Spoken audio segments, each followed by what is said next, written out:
This is the ETBU Sports Net. We're here with head football coach Joshua Eargle. Coach, on Saturday you have a tough loss to Texas Lutheran. Just recap that game against Texas Lutheran in Ornella Stadium. Yeah, it was. I tell you, first of all, I'll tell you what an unbelievable atmosphere it is. I mean, our student body and faculty and City of Marshall continue to support us, and we greatly appreciate that. So, a big thanks to everybody who filled up the stadium and had it rocking, and what a great atmosphere it was in Tiger Alley and moving over there. It's just. Unfortunately, the Tigers came up with a loss, and we didn't perform well enough. We didn't execute well enough against a good football team to win that game. And when you play good football teams, you've got to be able to play well. There's no ifs, ands, or buts about it. So we didn't play well enough to win, and TLU did, and hats off to them. They played a great game, but a lot of good things for us to take moving forward. You have a special teams player of the week each week. Tell us who that special teams player of the week was this week and why. Absolutely. On kickoff return, Dominic Haggerty had another big return for us, and he got to catch the first one, and they didn't kick it to him the rest of the game just because he returned that one, I believe, 76 yards. And so this week, our special teams player of the week was Dominic Haggerty.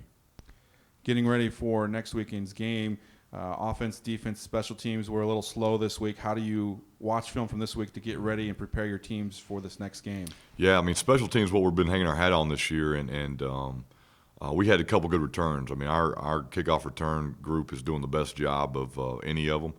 But our coverage units were poor this week, and we got to do a lot better. And so we're at work trying to fix those this week and be sure that as we get back into AFC play that we perform at a high level on special teams. And that's first and foremost any week. We've got to get back in the groove on offense. We kind of got out of rhythm this past week a little bit.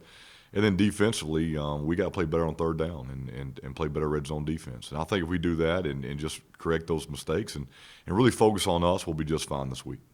In the American Southwest Conference, you like to travel. You got a 6-hour trip down to Howard Payne and Brownwood this week. How do you get your team ready to get back into focus for American Southwest Conference play, going down to Brownwood and playing in a tough environment down there? Yeah, our young team will be ready to play. They're embracing the American Southwest Conference schedule this year, and that slate's very important to them and trying to move up the ladder and try to position ourselves in a way in which we can be more successful this season. And we're 1 for 1. We're 1-0 right now, so our second conference game will be a big one for us. Our only focus this week is being 1-0, and at the end of that week, and we add those together, we'll be 2-0 in conference, and that's the only thing we can really focus on or need to be focused on right now. All right, Coach, thanks for talking to us here on the ETBU Sportsnet.